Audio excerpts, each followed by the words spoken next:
இருக்கிறவரும் இருந்தவரும் வருகிறவருமாய் இருக்கிற ஆண்டவராகிய இயேசு கிறிஸ்துவின் இணையற்ற திருநாமம் இன்றும் என்றும் சதாகாலங்களிலும் மகிமைப்படுவதாக. இப்படிப்பட்ட நெருக்கடியான ஒரு சூழ்நிலையிலும் இந்த இணையத்தின் மூலமாக பல்வேறு பகுதிகளில் இருந்து கர்த்தருடைய வசனத்தை ஆராய்ந்து கற்றுக்கொள்ளும்படியாக ஆங்காங்கு நாம் வசித்தாலும் ஆவியிலே ஒன்றிணைந்து கர்த்தருடைய சமூகத்திலே இருக்கும்படியான ஒரு வாய்ப்பை தேவன் நமக்கு தந்திருப்பதற்காக எல்லையற்ற மகிழ்ச்சி அடைகிறேன்.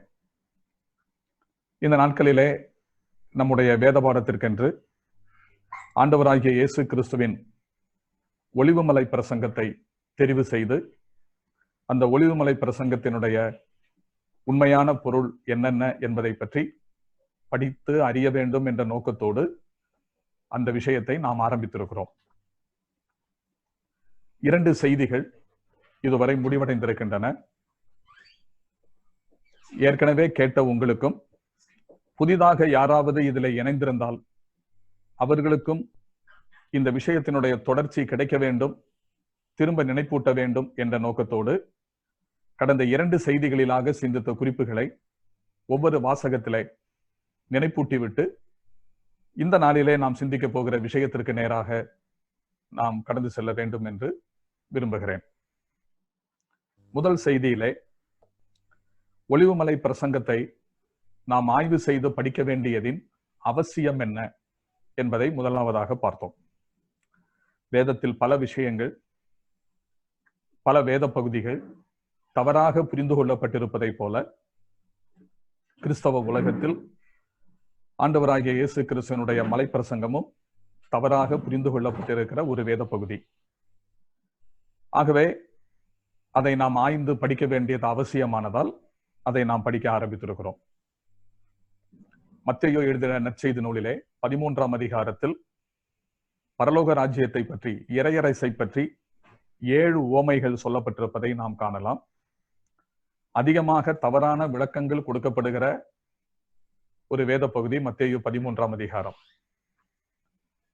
அதை போலவே இந்த ஒலிவுமலை பிரசங்கமும் தவறாக விளக்கம் கொடுக்கக்கூடிய ஒரு பகுதியாக அமைந்திருப்பதினால் அதனுடைய உண்மைத்தன்மையை அறிய நாம் அதை பற்றி தெரிந்திருக்க வேண்டியது அவசியம் என்ற நோக்கத்தோடு சிந்திக்க ஆரம்பித்தோம். பின்னர் சமநோக்கு நற்செய்தி நூல்களிலே, அதாவது மத்தேயு, மார்க்கு, லூக்கா, ஒத்தமை நற்செய்தி நூல்கள் என்றும் சொல்வார்கள், சமநோக்கு நற்செய்தி நூல்கள் என்றும் சொல்வார்கள். அந்த நற்செய்தி நூல்களிலே இந்த ஆண்டவருடைய ஒலிவுமலை பிரசங்கமானது எந்த விதங்களில் எழுதப்பட்டுள்ளது என்பதை பற்றிய குறிப்புகளை நான் உங்களுடைய கவனத்திற்கு கொண்டு வந்தேன்.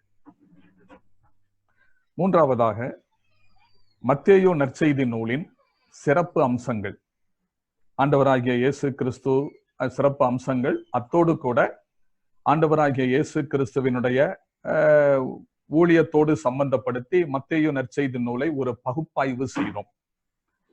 அது இந்த பிரசங்கத்திற்கு ஒரு பின்னணியாக அமையும் என்பதற்காக நான் அதை பற்றி உங்களுக்கு சொன்னேன். நான்காவதாக ஒலிவுமலை பிரசங்கத்தை பற்றி இன்றைய கிறிஸ்தவ உலகத்தில் 3 வித்தியாசமான விளக்க முறைகள், வியாக்கியான முறைகள் நடைமுறையில் இருந்து வருகின்றன என்று சொல்லி அந்த 3 விளக்க முறைகளையும் நான் உங்களுக்கு சொல்லிவிட்டு அதிலே எந்த விளக்க முறையை நாம் பின்பற்றுகிறோம், இந்த வேத பாடம் எதை அடிப்படையாக கொண்டு சொல்லப்படுகிறது என்பதை பற்றி ஆரம்பத்திலேயே நான் உங்களுடைய கவனத்திற்கு கொண்டு வந்தேன். பின்னர் இந்த ஒலிவுமலை பிரசங்கத்தினுடைய பின்னணியை பற்றி நாம் சிந்திக்கும் போது மத்தேயு சுவிசேஷம் 11ஆம் அதிகாரத்திலிருந்தே ஆண்டவராகிய இயேசு கிறிஸ்துவுக்கு எதிரான யூதர்களுடைய எதிர்ப்பு அலைகள் கொஞ்சம் கொஞ்சமாக ஆரம்பிக்கிறது. பின்னர் அதனுடைய உச்சத்தை எட்டுகிறது, சிலுவை மரணத்தில் கொண்டு போய் முடிகிறது என்பதை நாம் பார்த்தோம். அதை அப்படியே வரிசைப்படுத்தி ஒவ்வொன்றாய் சொல்லிக் கொண்டு வந்தபோது 12ஆம் அதிகாரத்தின் இறுதியில் ஆண்டவர் ஒரு வீட்டிலே பிரசங்கம் பண்ணி கொண்டிருக்கிறார். அப்போது ஆண்டவரிடத்தில் வந்து செய்தி சொல்லப்படுகிறது, உங்களுடைய தாயாரும் உங்களுடைய சகோதரரும் உங்களை பார்க்க வந்திருக்கிறார்கள், வெளியே நிற்கிறார்கள் என்று சொல்ல, அப்போது ஆண்டவர் என்னுடைய தாயார், என்னுடைய சகோதரர், என்னுடைய சகோதரிகள் யார் பரலோகத்தில் இருக்கிற என் பிதாவின் சித்தத்தின்படி செய்கிற இவர்களே எனக்கு தாயும் சகோதரர்களும் சகோதரிகளுமாய் இருக்கிறார்கள் என்று கூறி, மாம்சீகமான ஒரு உறவு முடிவடைய போகிறது என்றும் ஆன்மீகமான ஒரு புதிய பந்தம் ஆரம்பமாகிறது போகிறது என்பதையும் ஆண்டவர் அங்கே சூசகமாக சுட்டி காண்பிக்கிறார். இந்த நிகழ்ச்சி முடிந்ததற்கு பிற்பாடு 12ஆம் அதிகாரத்தின் கடைசியில் இது முடிகிறது. 13ஆம் அதிகாரத்தின் முதல் வசனத்தில் அவர் வீட்டிலிருந்து புறப்பட்டு கடலோரத்தில் போய் உட்கார்ந்தார் என்று சொல்லப்பட்டிருக்கிறது. அந்த வீடு இஸ்ரவேல் ஜனங்கள் என்பதை நமக்கு அடையாளப்படுத்தி காண்பிக்கிறது என்பதை உங்களுக்கு விளக்கம் கொடுத்து பேசினேன். பின்னர் கடலோரத்தில் போய் உட்கார்ந்தார்.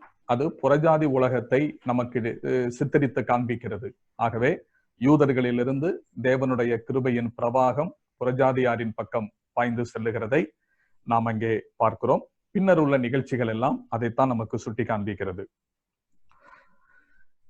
பிற்பாடு 2வது செய்தியிலே எதிர்கால தீர்க்க தரிசனங்களை விளங்கிக் கொள்வதற்கு, புரிந்து கொள்வதற்கு ஒலிவமலை பிரசங்கம் திறவுகோல் அல்ல. அதை வைத்து எதிர்கால தீர்க்க தரிசனங்களை பற்றி முழுமையாய் புரிந்து கொள்ள முடியாது என்பதை நான் உங்களுக்கு தெளிவுபடுத்தினேன். பின்னர் வெளிப்படுத்தின விசேஷம்தான் எதிர்கால சம்பவங்களை பற்றி, தீர்க்க தரிசனங்களை பற்றி விளக்குவதற்கான திறவுகோலாக இருக்கிறது என்று கூறி, வெளிப்படுத்தின விசேஷத்தை பற்றி அவசியம் நீங்கள் அறிந்திருக்க வேண்டிய சில உண்மைகளை உங்களுடைய கவனத்திற்கு கொண்டு வந்தேன். நாம் வாழ்ந்து கொண்டிருக்கிற இந்த சபையின் காலம் முதல் புதிய வானம் புதிய பூமி வரை 5 காலகட்டங்களை பற்றி வேதத்தில் பல்வேறு பகுதிகளில் சிதறலாக சொல்லப்பட்டிருக்கிறது என்றாலும், அது எந்தெந்த காலகட்டத்தில் நடைபெறும், எந்த சம்பவங்களுக்கு பின்னால் எது நடக்கும், எந்த சம்பவத்திற்கு பின்னால் எது நடக்கும் என்று வரையறுத்து கூற இயலாத நிலைமை ஏற்படுகிறது.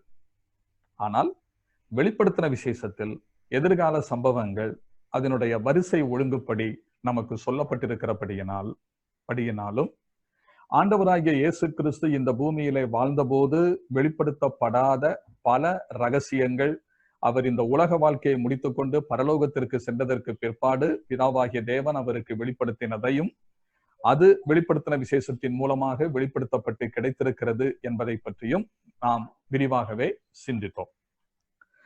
அதன் அடிப்படையிலே வெளிப்படுத்தின விசேஷத்தில் உள்ள 22 அதிகாரங்களை நாம் எவ்வாறாக பிரிக்கலாம் என்பதை பற்றி பிரித்து, அதை பற்றிய ஒரு பொதுவான ஒரு படத்தை, வெளிப்படுத்தின விசேஷத்தை பற்றிய ஒரு சித்திரத்தை உங்களுடைய மனதில் கொண்டு வந்தேன்.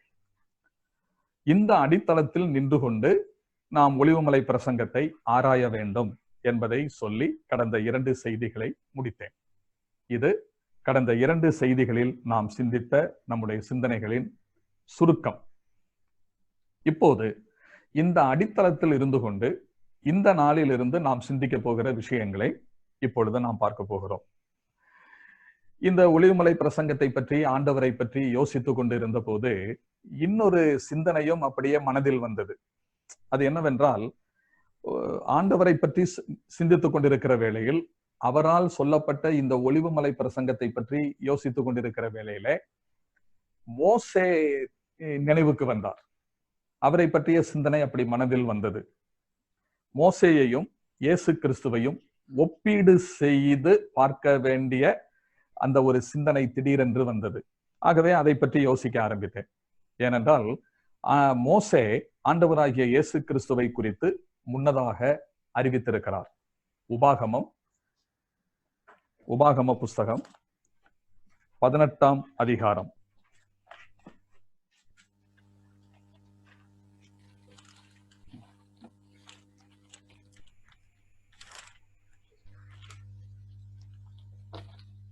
அதனுடைய 15வது வசனத்தில், உபாகமம் 18:15, உன் தேவனாகிய கர்த்தர் என்னை போல ஒரு தீர்க்கதரிசியை உனக்காக உன் நடுவே உன் சகோதரரிலிருந்து எழும்ப பண்ணுவார், அவருக்கு செவி கொடுப்பீர்களாக என்று சொல்லுகிறார்.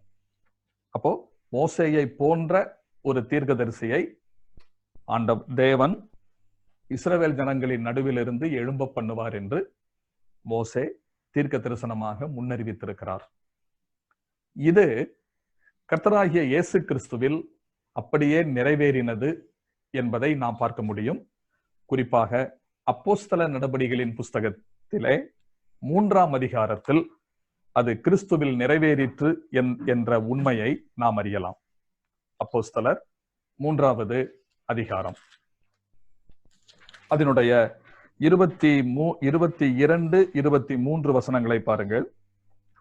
அப்போஸ்தலர் 3:22, 23.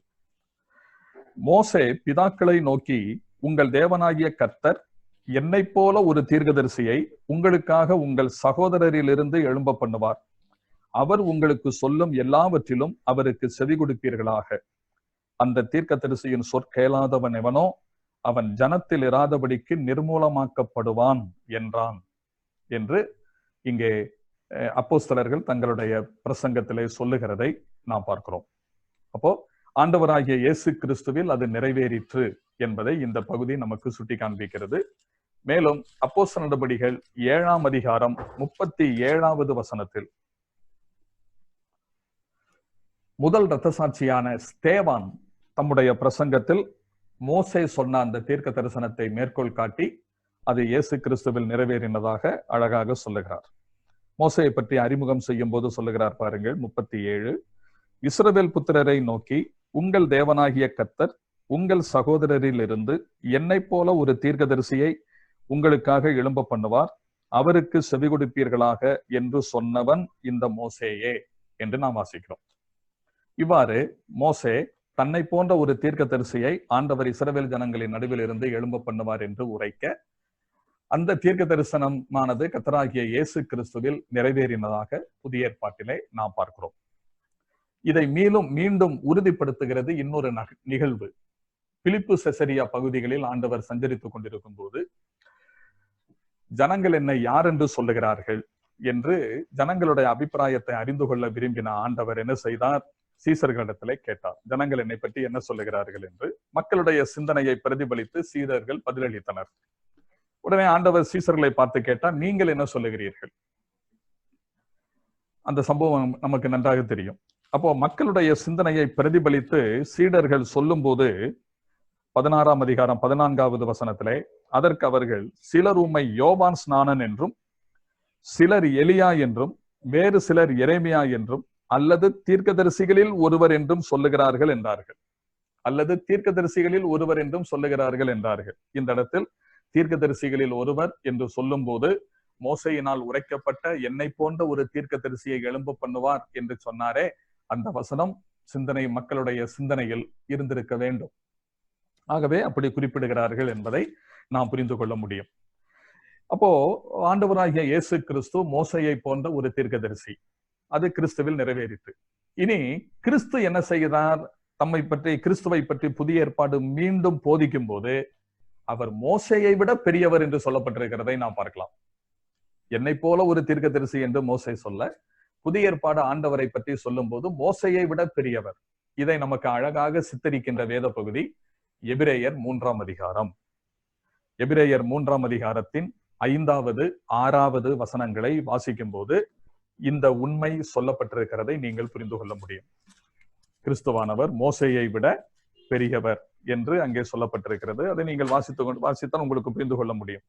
மோசே தேவனுடைய வீட்டில் எங்கும் உண்மையுள்ளவனாய் இருந்தது போல இவரும் தம்மை ஏற்படுத்தினவருக்கு உண்மையுள்ளவராய் இருக்கிறார் என்று சொல்லிவிட்டு 3ஆம் வசனத்தில், வீட்டை உண்டு பண்ணினவன் வீட்டை பார்க்கிலும் அதிக கனத்துக்குரியவனாய் இருக்கிறான், அதுபோல மோசையை பார்க்கிலும் இவர் அதிக மகிமைக்கு பாத்திரராய் இருக்கிறார் என்று சொல்லி மோசையை விட மேன்மையானவர் என்று சொல்லுகிறார். மட்டுமல்ல, ஆண்டவர் மோசையை விட மேன்மையானவர், பெரியவர் என்பதை அவருடைய மலைப்பிரசங்கத்தை கவனித்தால் போதும். மத்தேயு சுவிசேஷம் 5, 6, 7 அதிகாரங்களிலே வாசிக்கும் போதும் மற்றும் சில பகுதிகளை நான் வாசிக்கும் போதும் பழைய ஏற்பாட்டில் உள்ள வசனங்களை, விஷயங்களை மேற்கோள் காட்டி ஆண்டவர் பேசும்போது பூர்வத்தாருக்கு உரைக்கப்பட்டது. மோசே இப்படி சொல்லி இருக்கிறான், நான் உங்களுக்கு சொல்லுகிறேன் என்று சொல்லுவார். அந்த வார்த்தை நீங்கள் கவனிக்க வேண்டும். பூர்வத்தாருக்கு உரைக்கப்பட்டது, மோசே இப்படி சொல்லி இருக்கிறான் என்று நீங்கள் வாசிக்கிறீர்கள், நான் உங்களுக்கு சொல்லுகிறேன். அந்த நான் உங்களுக்கு சொல்லுகிறேன் என்று சொல்லுகிற அந்த வார்த்தையில் அவருடைய கம்பீரம், அவருடைய அதிகாரம் வெளிப்படுகிறது. மோசையை விட ஆண்டவர் பெரியவர் என்பதை மிக அழகாக அங்கே சொல்லி இருக்கிறார். மத்தேயு 5ஆம் அதிகாரம் 20, 22, 26, 28, 32, 34, 39, 44, 6 2, 5, 16, 25, 7 24 போன்ற வசனங்களில் நாம் இதை பார்க்க முடியும். மட்டுமல்ல, ஆண்டவர் அதிகாரத்தோடு பேசினார் என்று அவருடைய மலைப்பிரசங்கத்தின் முடிவில் சொல்லப்பட்டிருக்கிறதையும் நாம் வாசிக்கலாம். மத்தேயு 7:28. இவ்வாறு ஆண்டவராகிய இயேசு கிறிஸ்து மோசேயை பார்க்கிலும் பெரியவராக நியாயப்பிரமாணத்தை அதிகாரத்தோடு போதித்தார். நியாயப்பிரமாணத்திற்கு மிக அதிகாரத்தோடு அவர் விளக்கமும் கொடுத்தார். மோசே தன்னுடைய மரணத்திற்கு முன்பாக, அதைத்தான் நான் சிந்திக்கும்படியாக அந்த ஒப்பீடு என்று சொன்னேனே, அது இங்கேதான் வருகிறது. மோசே தன்னுடைய மரணத்திற்கு முன்பாக தீர்க்க தரிசனமாக பல விஷயங்களை முன்னறிவித்தார். உபாகம புஸ்தகத்திலே நீங்கள் அதை பார்க்கலாம். குறிப்பாக 32, 33 அதிகாரங்கள், அந்த கடைசி 2-3 அதிகாரங்களிலே மோசே தன்னுடைய மரணத்திற்கு முன்பாக தீர்க்க தரிசனமாக பல விஷயங்களை முன்னறிவித்தார். முதலாவது, உபாகமத்திலே இஸ்ரவேல் ஜனங்களுடைய கடந்த கால வரலாற்றை விவரித்து காண்பிக்கிறார். பின்னர் அவர்களது வருங்காரியங்களை பற்றி தீர்க்க தரிசனமாக முன்னறிவிக்கிறார். அதற்கப்புறமாக மோசேயினுடைய மரணம் நிகழ்கிறது. இங்கே புதிய ஏற்பாட்டிலே மோசேயை என்னை போன்ற ஒரு தீர்க்கதரிசி என்று மோசேயினால் முன்னுரைக்கப்பட்டவரும், மோசேயை பார்க்கிலும் பெரியவர் என்று ஆவியானவரால் தேவ மனிதர்கள் மூலமாக வேதத்தில் வியாக்கியானம் செய்யப்பட்டவருமான ஆண்டவர் தம்முடைய மரணத்திற்கு முன்பாக ஒரு மலையிலிருந்து, ஒலிவு மலையிலிருந்து இறுதியாக தீர்க்க தரிசனங்களாக பல விஷயங்களை சொல்லுகிறார். ஆக இந்த தீர்க்க தரிசனங்களாக ஆண்டவர் ஒலிவுமலை பிரசங்கத்தை பற்றி சொல்லும் போது மோசே திடீரென்று நினைவுக்கு வந்தார். அவரை பற்றி இந்த சிந்தனை வந்ததினால் உங்களுக்கும் அது பிரயோஜனமாக இருக்கும் என்பதற்காக இந்த விஷயத்தை உங்களோடு நான் பகிர்ந்து கொண்டேன். இனி ஆண்டவர் இந்த இறுதி பிரசங்கத்தை, எதிர்கால தீர்க்க தரிசனங்களை பற்றி தம்முடைய மரணத்திற்கு முன்பாக சொன்னார். சொல்லுவதற்கு அவர் தெரிந்தெடுத்த அந்த மலையும் கூட ரொம்ப ஆச்சரியமானது. வேற எந்த மலையில் இருந்தாவது இப்ப மறுரூபமானார் ஆண்டவர், அது தாபோர் மலை என்று வரலாற்று ஆசிரியர்களால் கருதப்படுகிறது. அந்த மலையிலிருந்து ஆண்டவர் இந்த பிரசங்கத்தை சொல்லவில்லை. இந்த பிரசங்கத்தை சொல்லுவதற்கு நல்ல ஒரு வாய்ப்பு தான் அது. ஏனென்றால் வரப்போகிற தேவனுடைய ராஜ்யத்தில் ஆண்டவர் எப்படி இருப்பார் என்பதை பற்றி ஒரு முன்னோட்ட காட்சி அதிலே காண்பிக்கப்படுகிறது. வேண்டுமானால் அந்த இடத்தில் ஆண்டவர் இதை சொல்லி இருக்கலாம். ஆனால் அவர் இதை சொல்லவில்லை. இந்த மலையிலே சொல்லுகிறார். ஏனென்றால் அது கூட ஆச்சரியம்தான். ஆண்டவராகிய இயேசு கிறிஸ்து தம்முடைய 2வது வருகையில் இந்த ஒலிவ மலையிலே தான் வருவார் என்றும், ஒலிவ மலையில் தான் அவர் வந்து இறங்குவார் என்றும், அவருடைய பாதங்கள் ஒலிவ மலையிலே வந்து பதியும் என்றும் பழைய ஏற்பாடும் அறிவிக்கிறது, புதிய ஏற்பாடும் அறிவிக்கிறது. பழைய ஏற்பாட்டிலே சகரியா தீர்க்க தரிசன புத்தகம் 14ஆம் அதிகாரத்தை நான் வாசிக்கும் போது, சகரியா 14ஆம் அதிகாரம் அதனுடைய 4வது வசனத்திலே நாம் இவ்வாறாக வாசிக்கிறோம். அந்நாளிலே அவருடைய பாதங்கள் கிழக்கே எருசலேமுக்கு எதிரே இருக்கிற ஒலிவு மலையின் மேல் நிற்கும். அப்பொழுது மகா பெரிய பள்ளத்தாக்கு உண்டாகும்படி ஒலிவு மலை தன் நடுமையத்திலே கிழக்கு மேற்காய் 2ஆக பிளந்து போம். அதனாலே ஒரு பாதி வடபக்கத்திலும் ஒரு பாதி தென்பாக பக்கத்திலும் சாயும் என்று வாசிக்கிறோம். அப்ப ஆண்டவர் வரும்போது அவருடைய பாதங்கள் ஒலிவு மலையில் வந்து நிற்கும் என்று தெளிவாய் சொல்லப்பட்டிருக்கிறது. அப்போஸ்தலர் 1:11 வாசிக்கும் போது ஆண்டவர் பரமேறி செல்லுகிறார். அவர் பரமேறி செல்லும் போது சோகமே உருவாக சீடர்கள் அதை அண்ணாந்து பார்த்து கொண்டிருக்கையில் வானத்திலிருந்து இறங்கி வந்த வெண்வஸ்திரம் தரித்த 2 புருஷர்கள் ஆண்டவருடைய வருகையை பற்றி சொல்லும் போது, நீங்கள் ஏன் வானத்தை அண்ணாந்து பார்த்து கொண்டிருக்கிறீர்கள்? உங்களிடத்திலிருந்து எடுத்துக்கொள்ளப்பட்ட இந்த இயேசுவானவர் எப்படி உங்கள் நடுவில் இருந்து எழுந்தருளி போனாரோ அப்படியே வருவார் என்று சொல்லுகிறார்கள். அப்ப அந்த இடத்துல எப்படி போனாரோ அப்படியே வருவார் என்று சொல்லும் போது பல விஷயங்கள் நாம் எடுக்கலாம். சரீரத்திலிருந்து சரீரத்தோட போனார், சரீரத்தோட வருவார். மேகங்கள் மேல் எடுத்துக்கொள்ளப்பட்டார், மேகங்களோட வருவார். கண்கள் காண எடுத்துக்கொள்ளப்பட்டார், கண்கள் காண வருவார். திடீரென்று எடுத்துக்கொள்ளப்பட்டார், திடீரென்று வருவார். ஒலிவு மலையிலிருந்து எடுத்துக்கொள்ளப்பட்டார், ஒலிவு மலைக்கே திரும்புவார். ஆக தாம் எந்த இடத்திற்கு மறுபடியும் வந்து பாதம் பதித்து நிற்க போகிறாரோ அதே இடத்திலிருந்து தம்முடைய எதிர்கால சம்பவங்களை பற்றிய தீர்க்க தரிசனங்களை ஆண்டவர் உரைத்திருக்கிறார் என்பது தற்செயலாக நடந்த நிகழ்ச்சி அல்ல. அது தேவனுடைய திட்டத்தின்படி நடந்த விஷயம் என்பதை நாம் புரிந்து மகிழ்ச்சி அடையக்கூடியவர்களாக இருக்கிறோம். மத்தேயு சுவிசேஷத்திலே இந்த பிரசங்கத்தை நாம் பார்க்கும்போது 3 பகுதிகளாக நாம் அதை பிரிக்க முடியும்.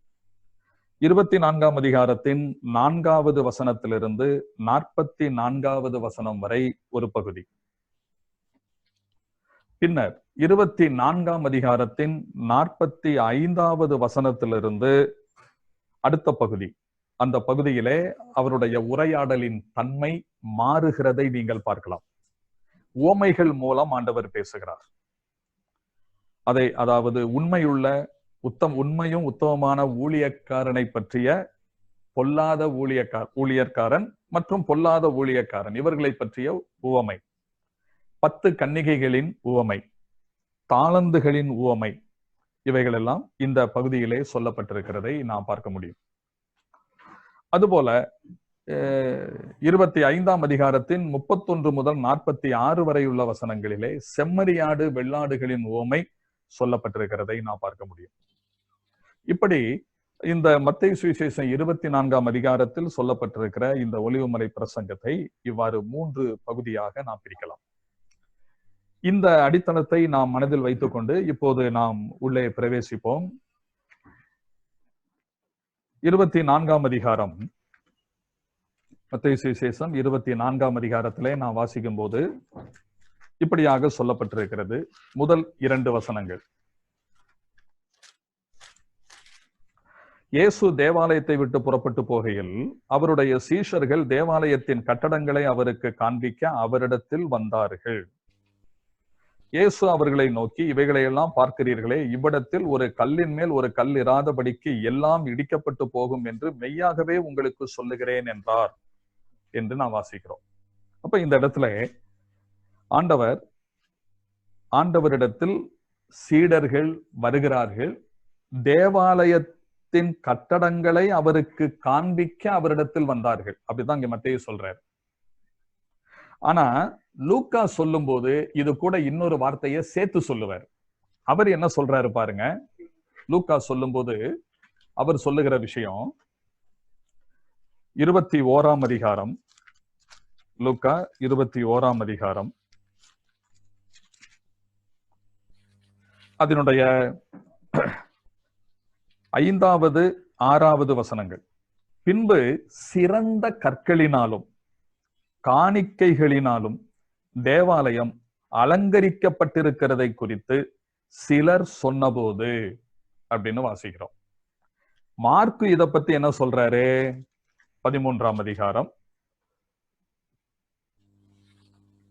முதல் வசனத்திலே, அவர் தேவாலயத்தை விட்டு புறப்படும் போது அவருடைய சீசர்களில் ஒருவன் அவரை நோக்கி, போதகரே, இதோ இந்த கல்லுகள் எப்படிப்பட்டது, இந்த கட்டடங்கள் எப்படிப்பட்டது பாரும் என்றார்கள் அப்படின்னு வாசிக்கிறோம். அப்போ இந்த இடத்துல மத்தேயு சொல்லும் போது தேவாலயத்தை அவருக்கு காண்பித்து அவரிடத்தில் காண்பிக்க அவரிடத்தில் வந்தார்கள். பொதுவா சொல்லிட்டு போயிட்டார். ஆனா மார்க்கு சொல்லும் போது இதோ இந்த கல்லுகள் எப்படிப்பட்டதா இருக்கிறது, இந்த கட்டடங்கள் எப்படிப்பட்டதா இருக்கிறது என்று வியந்து போய் காட்டுகிறதாக மார்க்கு எழுதுறார். லூக்கா எழுதும் போது என்ன சொல்றாரு?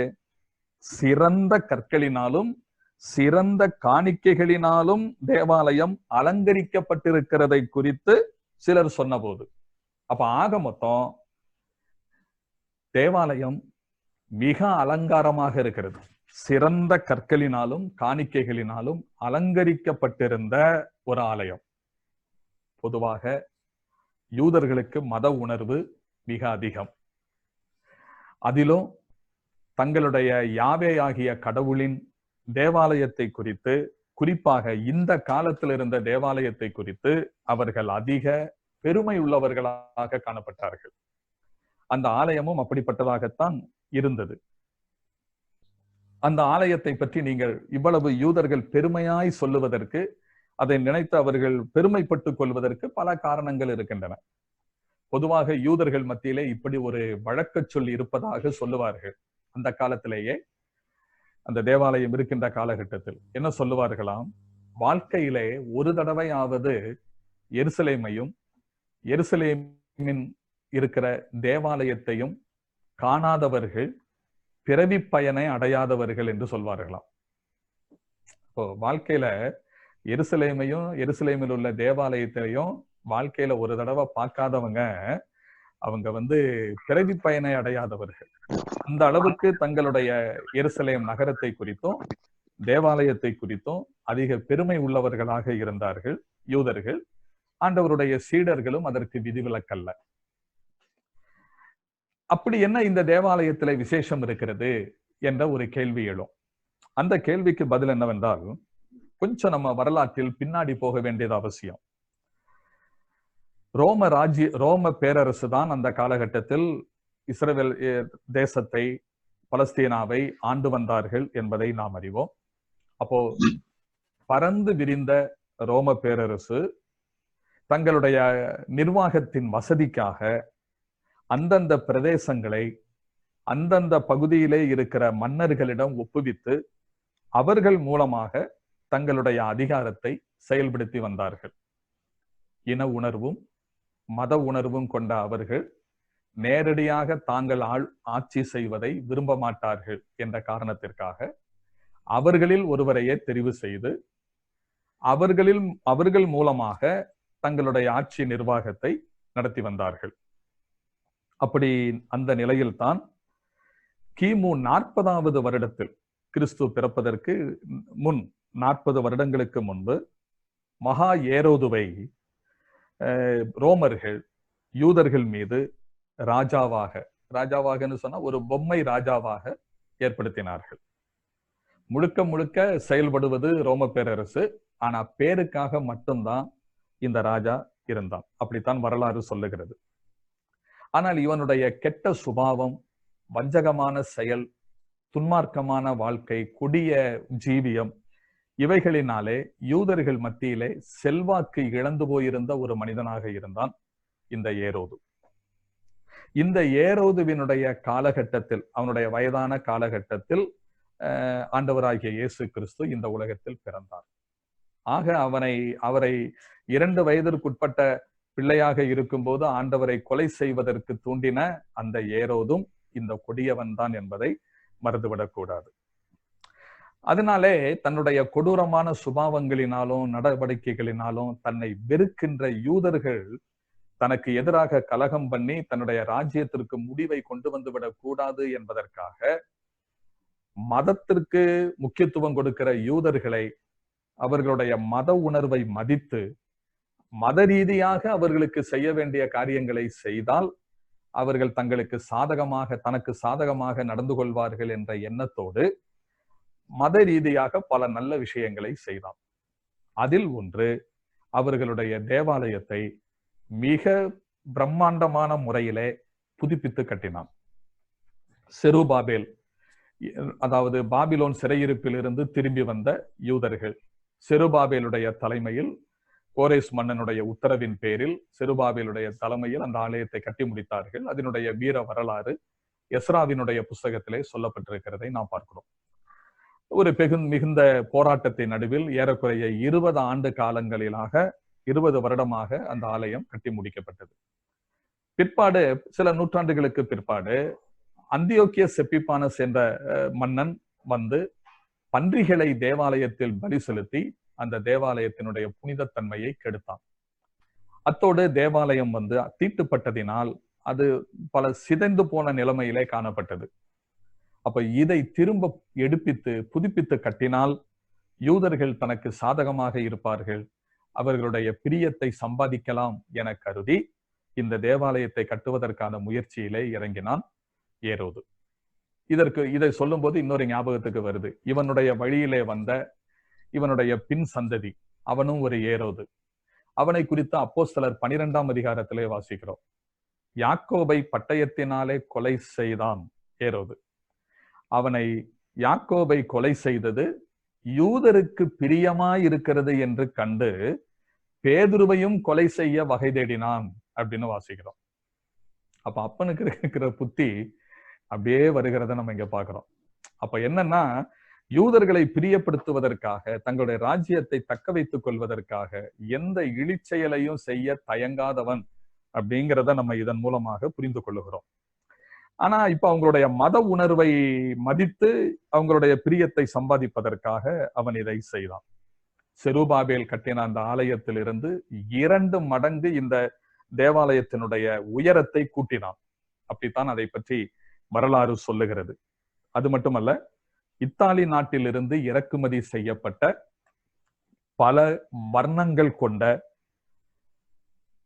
அதாவது மினுப்பு பணி, அதாவது பாலிஷ் செய்யப்பட்ட மார்பிள் கற்களால் இந்த தேவாலயத்தினுடைய வெளித்தோற்றம் அலங்கரிக்கப்பட்டிருந்ததாக வரலாறு கூறுகிறது. இதை அப்படியே எழுதுகிறார் லூக்கா. சிறந்த கற்களினாலும் காணிக்கைகளினாலும் அலங்கரிக்கப்பட்டிருந்த தேவாலயத்தை காண்பித்து அப்படின்னு வாசிக்கிறோம். சரித்திரமும் அப்படித்தான் சொல்லுது. இத்தாலியிலிருந்து கொண்டு வரப்பட்ட பல வர்ண நிறங்கள் உள்ள சலவை கற்களால், பாலிஷ் செய்யப்பட்ட சலவை கற்களால் அதனுடைய வெளித்தோற்றத்தை அலங்கரித்தான். இந்த தேவாலயத்தை, அதனுடைய மிக சிறந்த கட்டுமானத்தை, அதனுடைய எழிலை நீங்கள் புரிந்து கொள்ள வேண்டுமானால் பிரபல யூத வரலாற்று ஆசிரியரான ஜோசிபஸ் என்பவர் எழுதின வார் ஆஃப் ஜூஸ், யூதர்களுடைய யுத்தங்கள் என்ற அந்த புத்தகத்தில் 5ஆம் அதிகாரத்தில் அவர் இதை பற்றி விளக்கி இருக்கிறார். கிமு 19ஆம் ஆண்டில் இந்த ஆலய பணி தொடங்கினது. கிபி 64 தான் இது முடிவடைந்தது.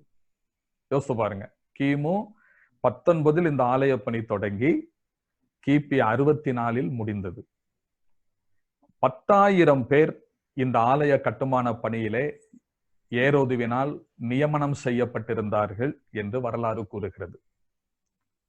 மட்டுமல்ல, யூதர்களுடைய தேவாலயத்தில் பரிசுத்த ஸ்தலம், மகா பரிசுத்த ஸ்தலம் என்பது முக்கியத்துவம் வாய்ந்ததாக இருக்கிறபடியினாலே சாதாரண பணியாளர்களை அதற்கென்று நியமிக்காமல் ஆசாரியர்களில் 1000 பேரை தெரிவு செய்து அவர்களுக்கு சிறந்த கட்டுமான பயிற்சி கொடுத்து அவர்களை கொத்தனார்களாக பயன்படுத்தி அவர்கள் மூலமாக பரிசுத்த ஸ்தலங்களை கட்டுவதற்கு ஏரோது அவர்களை பயிற்றுவித்திருந்தான் என்று சொல்லப்படுகிறது.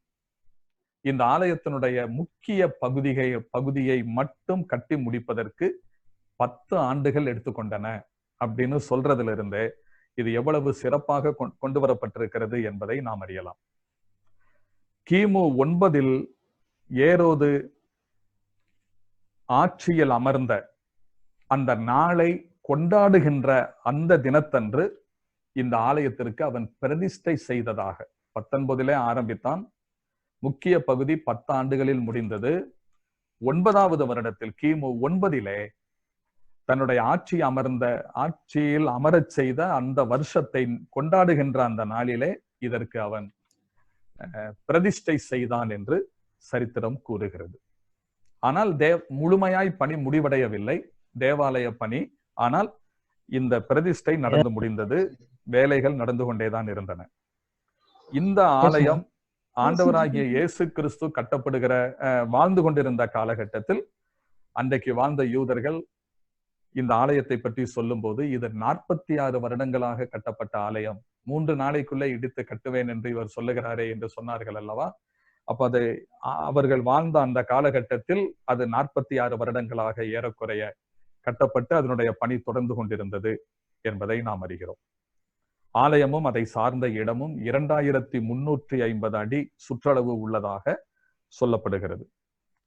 8 வாசல்கள் இதற்கு இருந்ததாக கூறப்படுகிறது. தெற்கே 2 வாசல்கள், மேற்கே 4 வாசல்கள், வடக்கே 1 வாசல், கிழக்கே 1 வாசல். இப்படி இன்னும் பல விஷயங்கள் இந்த தேவாலயத்தை பற்றி சொல்லலாம். ஆனா அது ரொம்ப தேவையில்லைன்னு நினைக்கிறேன். இப்படி எல்லா நிலைமைகளிலும் சிறப்புத்தன்மை வாய்ந்த இந்த தேவாலயத்தினுடைய கட்டுமான பணியை குறித்து யூதர்கள் அபிமானம் கொண்டதில் ஆச்சரியப்படுவதற்கில்லை. ஆண்டவருடைய சீசர்களும் யூதர்கள் என்ற முறையில் அவர்களுக்கும் இந்த தேவாலயத்தை குறித்து ஒரு மேன்மையான உணர்வு இருந்ததினாலே தான் ஆண்டவரிடத்தில் வந்து அதை காண்பித்து அதனுடைய மாட்சிமையை எழிலை கூறி அவர்கள் அப்படி புலகாங்கிதம் அடைகிறார்கள். இதை அவங்க சொல்லிக்கிட்டு இருக்கும்போது ஆண்டவர் அவங்களுடைய சந்தோஷத்தை குஷிப்படுத்தும் வண்ணமாக ஏதாவது சொல்றாரா அப்படின்னு கேட்டா இல்லை. அவர் வித்தியாசமாக சொல்றாரு. என்ன சொல்றாரு?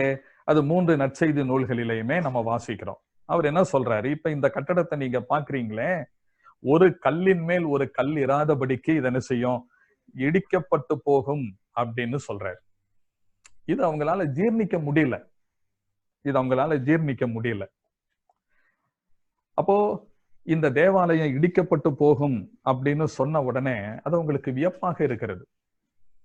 ஒருவேளை கூட்டத்துல வச்சு இதை கேட்டா ஒரு பெரும் பிரச்சனையாகும் அப்படிங்கிறதுனால சீடர்கள் ஆண்டவரோடு தனியாக ஒலிவுமலையில இருக்கிற அந்த சந்தர்ப்பத்தில் அவர்கள் நடந்து போய்கொண்டிருக்கும் போது கேட்ட அந்த கேள்விக்கு அந்த பேசிக்கொண்ட அந்த உரையாடலை வைத்து அந்த கேள்வி எழுப்புறாங்க. அந்த கேள்விக்கு பதில் சொல்ற பகுதி தான் ஒலிவுமலை பிரசங்கம். என்ன கேட்கிறாங்க இவங்க? 2 கேள்விகள் இந்த சீடர்கள் ஆண்டவரிடத்துல கேட்கிறாங்க. முதல் கேள்வி, இவைகள் எப்பொழுது சம்பவிக்கும்?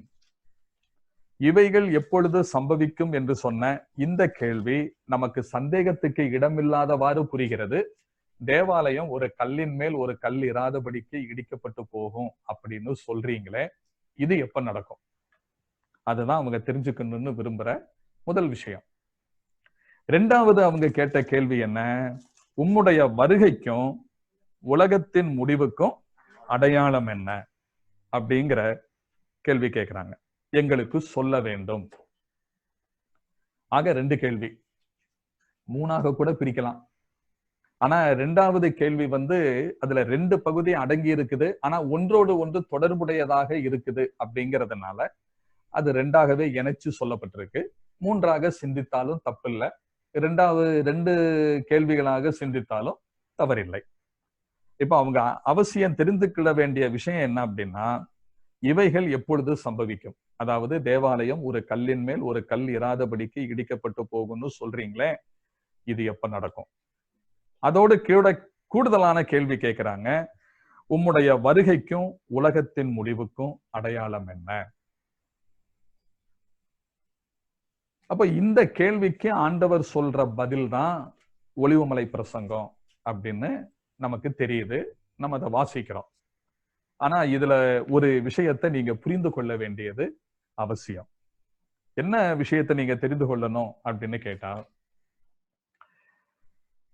யூதர்கள் பேசி வந்த அரமேய மொழியானாலும், சுற்றிலும் இருக்கக்கூடிய நாட்டவர்கள் பேசி வந்த அரபு மொழியானாலும், அவர்களுடைய மொழி வழக்கில் ஒரு விஷயம் இருந்தது. அது என்ன அப்படின்னு கேட்டா, ஒன்றுக்கும் மேற்பட்ட கேள்விகள் ஒரு நபரிடத்தில் கேட்கும்போது, ஒருத்தட்ட ஒன்றுக்கும் மேற்பட்ட கேள்விகள் கேட்கும்போது, அதுல கடைசியாக கேட்ட கேள்வி எதுவோ அந்த கேள்விக்கு தான் அவங்க முதலாவது பதில் சொல்லுவாங்க.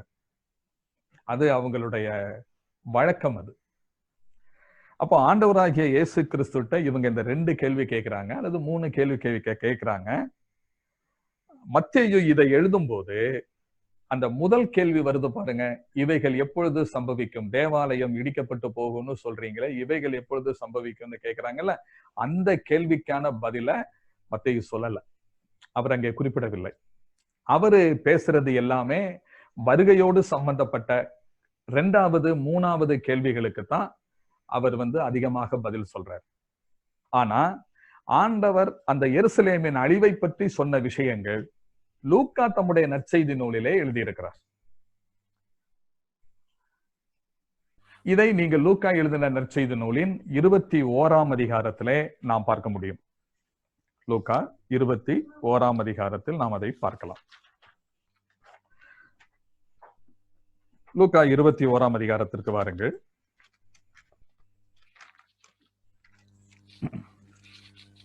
ஐந்தாவது வசனத்திலிருந்து அது ஆரம்பமாகிறது.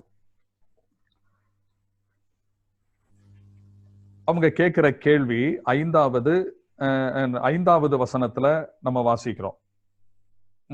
ஆமா, 5ல இருந்து காட்டுறாங்க. அப்ப ஆண்டவர் சொல்றாரு 6ஆம் வசனத்துல அது இடிக்கப்படும். 7வது வசனத்துல அவங்க கேள்வி கேட்கிறாங்க, இவைகள் எப்பொழுது சம்பவிக்கும்? இவைகள் சம்பவிக்கும் காலத்துக்கு அடையாளம் என்ன என்று கேட்டார்கள். நீங்க நல்லா கவனிச்சுக்கணும். இவைகள் எப்பொழுது சம்பவிக்கும் அப்படிங்கிற கேள்விதான் இங்க வருதே தவிர, உம்முடைய வருகைக்கும் உலகத்தின் முடிவுக்கும் அடையாளம் என்ன அப்படிங்கிறது இங்க வரல. அப்போ இவைகள் எப்பொழுது சம்பவிக்கும் அப்படிங்கிறது வந்து எருசலேமின் அழிவை குறித்து அவர்கள் கேட்கிறதையும் அதுக்கு ஆண்டவர் சொன்ன பதிலையும் இந்த பகுதியில லூக்கா எழுதுறார். அப்போ ஒலிவுமலை பிரசங்கம் பல்வேறு இடங்களிலாக 3 நற்செய்தி நூல்களிலாக அது எழுதப்பட்டிருக்கின்றன. ஆனால் சிதறலாக எழுதப்பட்டிருக்கின்றன.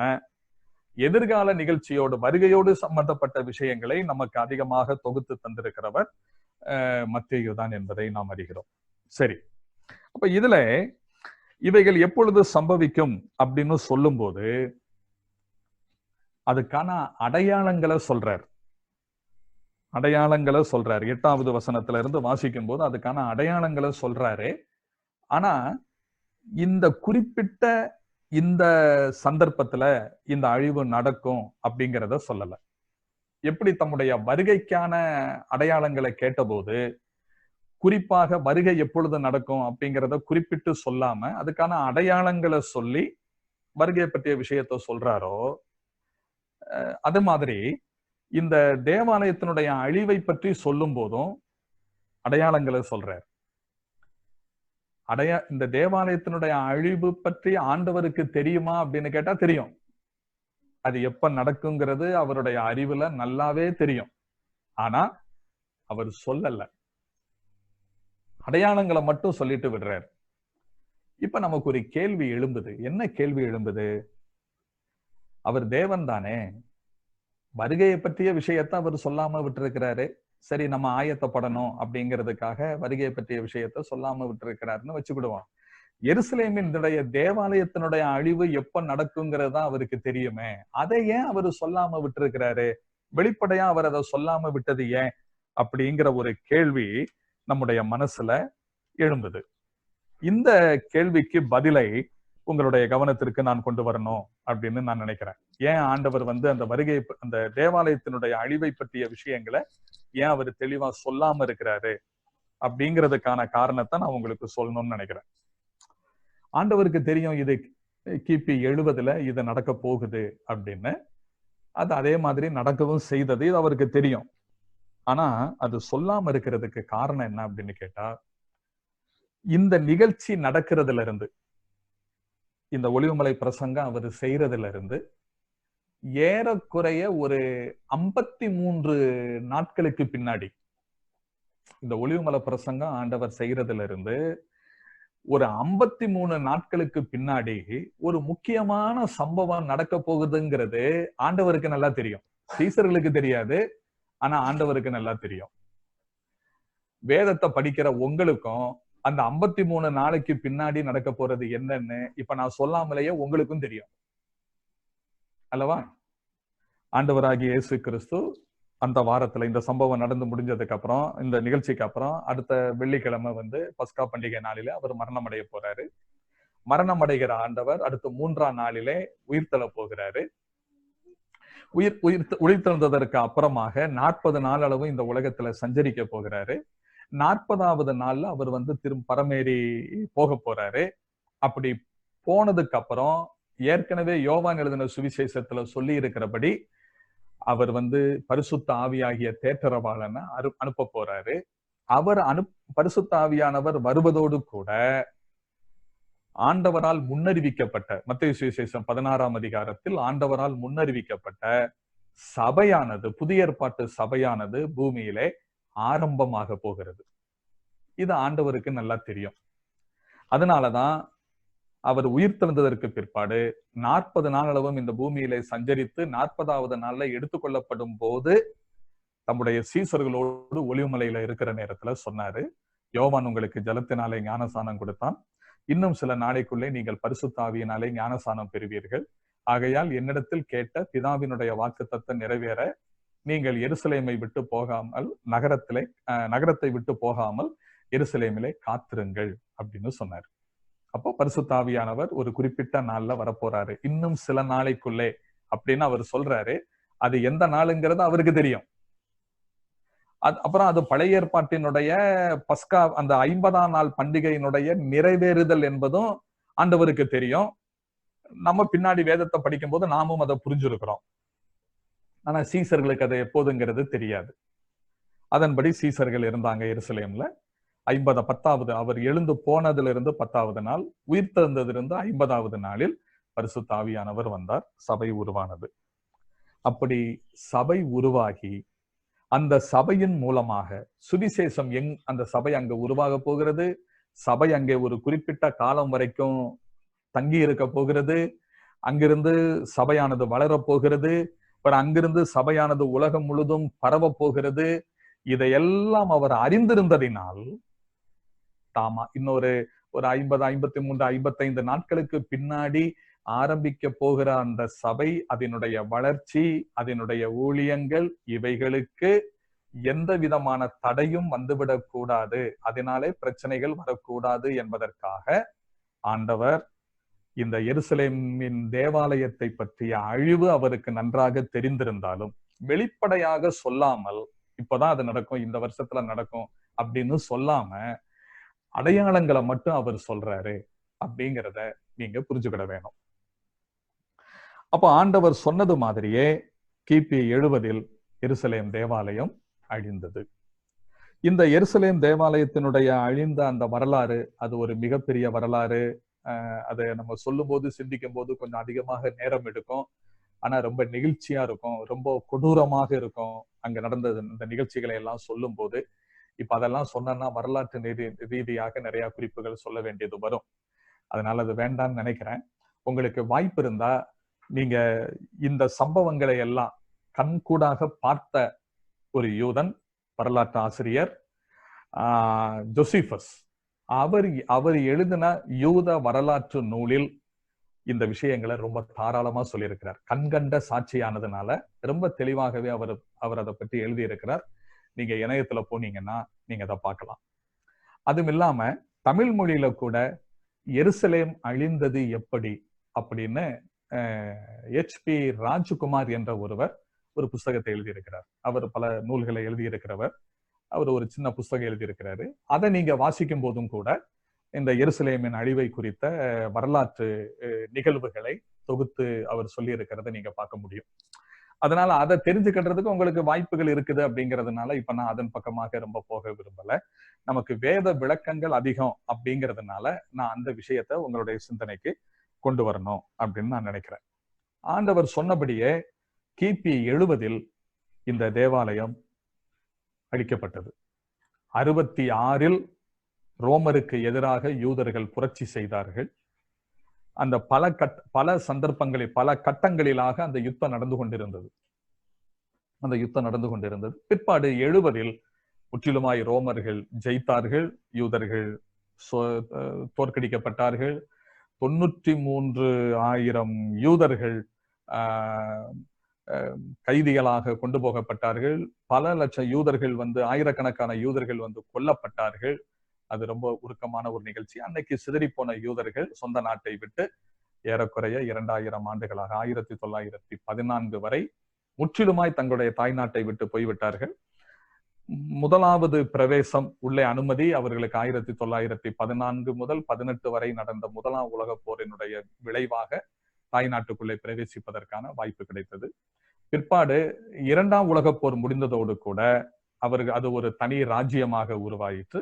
அதுதான் இஸ்ரேல் என்பது நமக்கு தெரிந்த விஷயம். சரி, இப்படி யூதர்கள் சிதறப்பட்டு போய் அந்த தேவாலயம் அழிந்தது, எருசலேமும் சிதைந்து போனது. ஆண்டவர் சொன்ன அந்த தீர்க்க தரிசனம் நிறைவேறி முடிந்தது.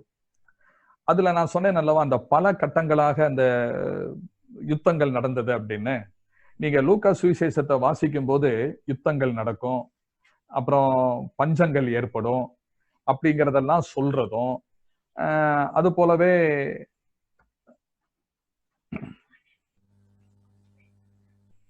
அதாவது 20வது வசனத்தில் எருசலேம் சேனைகளால் சூழப்பட்டிருப்பதை நீங்கள் காணும் போது அதன் அழிவு சமீபமாயிற்று என்று அறியுங்கள். அப்பொழுது யூதயாவில் இருக்கிறவர்கள் மலைகளுக்கு ஓடி போகவும், எருசலேமில் இருக்கிறவர்கள் வெளியே புறப்படவும், நாட்டுப்புறங்களில் இருக்கிறவர்கள் நகரத்தில் பிரவேசியாமலும் இருக்க கடவர்கள். எழுதியிருக்கிற யாவும் நிறைவேறும்படி நீதியை சரிக்கட்டும் நாட்கள் அவைகளே. அந்நாட்களில் கற்பவதிகளுக்கும் பால் கொடுக்கிறவர்களுக்கும் ஐயோ! பூமியின் மேல் மிகுந்த இடுக்கணும், இந்த ஜனத்தின் மேல் கோபாக்கினையும் உண்டாகும். பட்டய கரிக்கினாலே விழுவார்கள், சகல புறஜாதிகளுக்குள்ளும் சிறைப்பட்டு போவார்கள், புறஜாதியாரின் காலம் நிறைவேறும் வரைக்கும் எருசலேம் புறஜாதியாரால் மிதிக்கப்படும். இப்படிங்கிற பகுதி எல்லாமே எருசலேமின் அழிவை குறித்து சொல்லப்பட்டிருக்கின்ற தீர்க்க தரிசன பகுதிகள் அப்படிங்கிறத நீங்க புரிஞ்சுக்கணும். அப்ப இது வருகையோடு சம்பந்தப்பட்டு இதை சிந்திக்க முடியாதா? அதுக்கு நம்ம இந்த பகுதியெல்லாம் நம்ம எடுக்க முடியாதா அப்படின்னு கேட்டா, இது எருசலேமின் அழிவை குறித்து சொல்லப்படுகிற பகுதி தான். ஆனால் ஒரு தீர்க்க தரிசன வசனத்திற்கு, ஒரு வசனத்தில் வரக்கூடிய ஒரு தீர்க்க தரிசனத்திற்கு ஒன்றுக்கும் மேற்பட்ட நிறைவேறுதல்கள் இருக்கின்றன அப்படிங்கிற உண்மையை நாம் மறந்துவிடக்கூடாது. பல உதாரணங்கள் அதுக்கு சொல்லலாம். ஏற்கனவே இந்த செய்தியினுடைய துவக்கத்துல கூட நான் அதை உங்களுக்கு சொல்லியிருப்பேன். எகிப்திலிருந்து என் குமாரனை வரவழைத்தேன் அப்படின்னு ஓசியாவுல ஒரு தீர்க்க தரிசனம் வரும். ஆனா ஓசியா அந்த இடத்துல எகிப்திலிருந்து என் குமாரனை வரவழைத்தேன்னு சொல்றது எதை பத்தி? ஆரம்பத்தில் எகிப்தின் அடிமைத்தனத்திலிருந்து இஸ்ரவேல் ஜனங்களை மோசேயின் மூலமாக பஸ்கா ஆட்டுக்குட்டியின் ரத்தத்தினாலே மீட்டு கொண்டு வந்த விஷயத்தை பற்றி அங்கே சொல்லப்பட்டிருக்கு. ஆனா மத்தேயு சுவிசேஷத்திலே ஆண்டவராகிய இயேசு கிறிஸ்துவை, அந்த குழந்தையை, இயேசு என்னும் குழந்தையை ஏரோது கொல்வதற்காக திட்டமிட ஆண்டவர் யோசேப்புக்கு சொப்பனத்திலே தோண்டி எகிப்துக்கு போய்விடும்படியாக கூற, அவர்கள் அங்கே போய் தங்கி இருக்க, பிற்பாடு ஏரோது மரணமடைந்ததற்கு பிற்பாடு தேவதூதன் திரும்ப சொல்ல, அதன் அடிப்படையிலே அவர்கள் புறப்பட்டு சேருகிறார்கள். அப்போது மத்தேயு எழுதுகிறார், எகிப்திலிருந்து என் குமாரனை வரவழைத்தேன் என்று சொன்ன வேத வாக்கியம் நிறைவேறும்படி இப்படி நடந்தது அப்படின்னு எழுதுறார். அப்போ ஒரு தீர்க்க தரிசன வசனத்திற்கு ஒன்றுக்கும் மேற்பட்ட நிறைவேறுதல்கள் இருக்கின்றன அப்படிங்கிறத நம்ம புரிஞ்சு கொள்ள முடிகிறது. அது மாதிரி லூக்கா எழுதின சுவிசேஷத்துல வரும்போது 20ஆம் வசனத்துல எருசலேம் சேனைகளால் சூழப்பட்டிருப்பதை நீங்கள் காணும் போது அப்படின்னு சொல்லும் போது ஒரு அர்த்தத்தில் அது எருசலேமின் அழிவுக்கும் பொருந்தும். எருசலேமின் அழிவுக்கும் பொருந்தும். ஏன்னா இதுல சொல்லி இருக்கிறபடி கரெக்டா அந்த ரோமர்களுடைய இராணுவத்தினுடைய அந்த ரெஜிமெண்ட், அந்த பட்டாலியன் கம்பெனிஸ், எந்தெந்த நம்பர் உள்ள எந்தெந்த கம்பெனிகள் எந்தெந்த திசையிலே அவர்கள் சுற்றி வளைத்திருந்தார்கள் என்று சரித்திரம் மிக அழகாக சொல்லி இருக்கிறது. அது அப்படியே நிறைவேறிற்று. அதே நேரத்தில் அந்தி கிறிஸ்துவின் காலகட்டத்தில் 7 ஆண்டு கால அந்தி கிறிஸ்துவினுடைய முடிவில் அர்மகதோன் யுத்தம் நடைபெறும். பூமியிலே அர்மகதோன் யுத்தம் நடைபெற்று கொண்டிருக்கின்ற காலகட்டத்தில் ஆண்டவராகிய இயேசு கிறிஸ்து எடுத்துக்கொள்ளப்பட்ட சபையோடு திரும்ப பூமிக்கு வருவார். அப்படி அவர் திரும்ப பூமிக்கு வருகிற அந்த சந்தர்ப்பத்தில் அந்தி கிறிஸ்துவினுடைய இராணுவம் எருசலேமை சுற்றிலும் நெருக்கி கொண்டிருப்பார்கள். ஒரு யுத்தம் நடந்து கொண்டிருக்கும், அந்த அர்மகதோன் யுத்தம். அப்போ அதற்கும் இந்த வார்த்தை பொருந்தும் என்பதை நாம் மறந்துவிடக் கூடாது. ஆக தீர்க்க தரிசனங்கள் இதை நாம் படிக்கும் போது இது எதை பற்றி சொல்லி இருக்கிறது? எருசலேமின் அழிவை பற்றி சொல்லி இருக்கிறதா, இல்லது வருகையோடு சம்பந்தப்பட்ட விஷயம் அப்படிங்கிறத பத்தி சொல்லி இருக்கிறதா அப்படிங்கிறத படிக்கிறதுலே நாம் கவனம் செலுத்த வேண்டியது அவசியம். சரி, ஒரு விஷயத்தை கூட மட்டும் நான் சொல்லி இந்த செய்தியை நான் நிறைவு செய்யணும் அப்படின்னு நான் நினைக்கிறேன். அதாவது உம்முடைய வருகைக்கும் உலகத்தின் முடிவுக்கு அடையாளம் என்ன அப்படிங்கிறாங்க. 2வது கேள்வி கேட்கிறாங்க. முதல் கேள்வியை நம்ம பார்த்தோம். 2வது கேள்வி, உம்முடைய வருகைக்கும் உலகத்தின் முடிவுக்கு அடையாளம் என்ன அப்படின்னு கேட்கிறாங்க. இந்த இடத்துல உம்முடைய வருகைக்கு அப்படின்னு சொல்லும்போது கேள்வி கேட்ட சீசர்களுடைய மனசுல எந்த வருகை அவங்களுடைய மைண்ட்ல இருந்தது அப்படிங்கிறத நம்ம தெரிஞ்சுக்கணும். ஒரு விஷயத்தை நீங்க புரிஞ்சுங்க. இந்த சம்பவம் நடக்கும்போது சபை இல்லை. 16ஆம் அதிகாரத்துல ஆண்டவர் சபையை பத்தி சொன்னாரு. என்ன சொன்னாரு? ஒரே விஷயம்தான் சொன்னாரு, நான் என் சபையை கட்டுவேன், பாதாள வாசல்கள் அதை மேற்கொள்வதில்லை அப்படிங்கிறத மட்டும்தான் சொன்னாரு. எப்போ உருவாகுங்கிறது கூட அவங்களுக்கு தெரியாது. அப்ப இந்த சம்பவம் நடக்கும்போது சபை இல்லை. அப்போ சபை என்றால் என்னவென்று தெரியாத நிலையில், சபையினுடைய எதிர்காலம், மகிமையான எதிர்காலம் எப்படி இருக்கும் அப்படிங்கிறத பற்றி தெரியாத நிலையில் இருந்த யூதர்கள், அந்த கூட்டத்தை சார்ந்த யூதர்கள். அப்ப அவர்களுக்கு தெரிந்ததெல்லாம் என்ன? மேசியா வருவாருங்கிறது அவங்களுக்கு தெரியும். மேசியா ராஜ்யம் ஸ்தாபிப்பாருங்கிறது அவங்களுக்கு தெரியும். அந்த மேசியா தான் இவருங்கிறது மற்ற யூதர்களுக்கு தெரியாவிட்டாலும் இவங்களுக்கு தெரியும், சீசர்களுக்கு தெரியும். ஏன்னா அவர் பல நிலைமைகளில் தாம் மேசியாங்கிறத விளங்க வச்சிருக்கிறாரு, போதிச்சிருக்கிறாரு. தம்முடைய அற்புத செயல்களின் மூலமாக தாம் மேசியாங்கிறத காண்பிச்சிருக்கிறாரு. அதனால தானே நீங்கள் என்ன யார் என்று சொல்லுகிறீர்கள் அப்படின்னு கேட்டபோது, சீசர்களுடைய ஒட்டுமொத்த சீடர்களுடைய பிரதிநிதியாக நின்று பேதுரு சொல்றாரு, நீர் ஜீவனுள்ள தேவனுடைய குமாரனாகிய கிறிஸ்து என்று. அப்போ கிறிஸ்துன்னு சொன்னா மேசியான்னு தானே அர்த்தம். அப்போ மேசியா ஒருவர் வருவார்னு பழைய ஏற்பாடு தொண்டு தொட்டு சொல்லிக்கிட்டு இருக்குங்கிறது அவங்களுக்கு தெரியும். அது இவரு தான் அப்படிங்கிறதும் அவங்களுக்கு நல்லா தெரியும். முன்னாடி ஒரு சந்தர்ப்பத்துல நாத்தான்வேல் பிலிப்புனுடைய அந்த உரையாடலை பார்க்கும்போது மேசியாவை கண்டோன்னு சொல்றாங்களே, அப்ப அது அவங்களுக்கு நல்லாவே தெரியும். ஆனா என்னன்னா, இவர்தான் மேசியாங்கிறது தெரியுது. ஆனா மேசியா இஸ்ரவேலர்களை, யூதர்களை அந்நியர்களுடைய ஆட்சியிலிருந்து விடுதலை செய்து தம்முடைய ராஜ்யத்தை ஸ்தாபித்து ஒரு சுபிட்சமான அனுபவத்துக்கு யூதர்களை கொண்டு வருவாங்கன்னு எதிர்பார்த்துக்கிட்டு இருந்தாங்க. சீசர்களும் அப்படித்தான் எதிர்பார்த்தாங்க.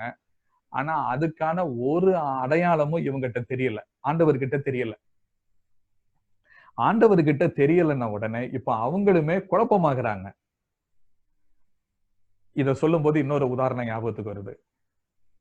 இவருக்கு ஞானஸ்நானம் கொடுத்து வானத்திலிருந்து பரிசுத்த ஆவியானவர் இறங்கி வந்து பிதாவாகிய தேவன் பரலோகத்திலிருந்து இவரே நேசகுமாரன், இவரில் நான் பிரியமாய் இருக்கிறேன்னு சொன்ன யோவான் ஸ்நானனுக்கே சந்தேகம் வந்துருச்சே. அவருக்கே சந்தேகம் வந்துருச்சே. அவர் என்ன சொன்னாரு? தம்முடைய சீசர்களை அனுப்பி கேட்டு விடுறாரு, வருகிறவர் நீர்தானா அல்லது வேறொருவர் வர காத்திருக்க வேண்டுமா? பாவம் இல்ல. ஏன்னா அவர் இப்ப கைது செய்யப்பட்டு சிறையில் அடைக்கப்பட்டிருக்கிறார். வந்திருக்கிறவர் மேசியா. அப்ப இவ்வளவு நடக்கிறத பார்த்துட்டு இவர் தன்னை விடுதலை செய்யறதுக்கான ஒரு ஆக்ஷனும் எடுக்கல, ஒரு நடவடிக்கையும் எடுக்கல. எதிரிகளுடைய குற்றம் ஓங்கிக்கிட்டு போகுது, இவரோ சாத்வீகமான பாதையில போய்கிட்டு இருக்கிறாரு. அப்ப இந்த நிலைமை வரும்போது அவருக்கே குழப்பம், தடுமாற்றம் வருது. அதனாலதான் வருகிறவர் அந்த மேசியா நீர்தானா அல்லது வேறொருவர் வர காத்திருக்கணுமா அப்படின்னு கேட்டு அனுப்புறாரு. அப்ப அவருக்கு அந்த சந்தேகம் வர்ற மாதிரிதான் இவங்களுக்கும் வருது. ஏன்னா இதுவரைக்கும் ராஜ்யம் உண்டுன்னு சொல்றாரு, தன்னுடைய ராஜ்யம் ஸ்தாபிக்க மேசியாங்கிறது தன்னுடைய செயலின் மூலமா காட்டி இருக்கிறாரு. ஆனா இதுவரைக்கும் ராஜ்ய ஸ்தாபனத்துக்கான ஒரு முயற்சியும் எடுக்கல. அதுக்கு பதிலாக சாக போறேன்னு சொல்றாரு. மரணத்தை பத்தி அறிவிச்சுக்கிட்டே வர்றாரு, அடக்கம் பண்ணப்படுறத பத்தி, உயிர் தள்ளுறதை பத்தி சொல்லிட்டு வர்றாரு. அப்போ இவங்களுக்கு இந்த சந்தேகம் வந்ததுனால இப்ப கேக்குறாங்க, உம்முடைய வருகைக்கும் உலகத்தின் முடிவுக்கும் அடையாளம் என்ன? அப்போ இந்த இடத்துல அவங்க மனசுல இருந்ததெல்லாமே ராஜ்யம் ஸ்தாபிப்பதற்காக வருகிற மேசியாவினுடைய வருகையை பற்றிய சிந்தனை. சபை எடுத்துக்கொள்ளப்படுதலை பற்றியோ, சபையை சேர்ப்பதற்காக வருகிற ரகசிய வருகையை பற்றியோ ஒரு சிந்தனையும் அவங்களுக்கு கிடையாது. அப்படிப்பட்ட மனநிலைமையில உள்ள அந்த சீசர்கள் கேட்ட கேள்விக்கு ஆண்டவர் பதில் சொல்லும் போது, இவரு வருகைக்கான அடையாளங்களாக சொல்றதும் இப்ப நம்ம எதிர்பார்த்து கொண்டிருக்கிற ரகசிய வருகைக்கான அடையாளங்கள் அல்ல, அவர் ராஜ்யம் ஸ்தாபிப்பதற்கான வருகின்ற அந்த பகிரங்க வருகைக்கான அடையாளங்கள் தான் இதிலே சொல்லப்பட்டிருக்கிறது என்பதை நாம் புரிந்து கொள்ள வேண்டும். இந்த சிந்தனையை மனதில் வைத்துக்கொண்டு இனி மேலும் அடுத்த பாடத்தை நாம் தொடருவோம். இப்போது என்னுடைய செய்தியை நான் இங்கே நிறைவு செய்கிறேன்.